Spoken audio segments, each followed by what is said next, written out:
भगवान जगन्नाथ और सच्चे भक्त की कथा। बहुत समय पहले की बात है। उड़ीसा की पुरी नगरी में एक साधारण सा गरीब ब्राह्मण भक्त रहता था, जिसका नाम विद्यापति था। वह दिन रात भगवान की भक्ति में लीन रहता, लेकिन उसके पास इतना भी धन नहीं था कि वह भगवान के लिए ठीक से भोजन बना सके।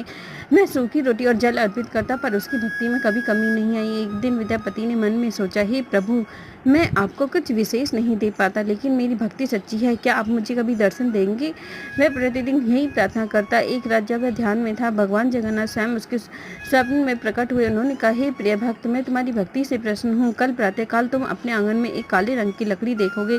उससे मेरी मूर्ति बनाओ, मैं उसी में वास करूंगा।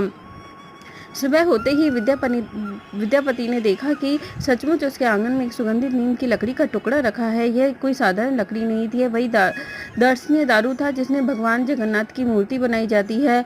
वह प्रसन्न हुआ और गांव के लोगों की मदद के साथ मूर्ति बनाने लगा। लेकिन मूर्ति बनाते समय एक अजीब घटना हुई। जैसे जैसे मूर्ति बनती, उसमें आंखें नहीं बन पाती। कारीगर लाख कोशिश करते, पर आंखें गिरते ही लकड़ी टूटने लगती। विद्यापति ने फिर भगवान से प्रार्थना की। तब एक आवाज आई, हे भक्त, बिना आंखों की भी अपने भक्तों को देख सकता हूँ। मेरी आंखों में मेरा प्रेम है। उस दिन भगवान जगन्नाथ की मूर्ति बड़े बड़ी गोल आंखों वाली, बिना हाथ पैरों के रूप में पूजी जाने लगी। यह रूप इस बात का प्रतीक है कि भगवान अपने भक्तों को रंग रूप, साधना या सामर्थ्य से नहीं, बल्कि उनकी सच्ची भक्ति और भाव से देखते हैं।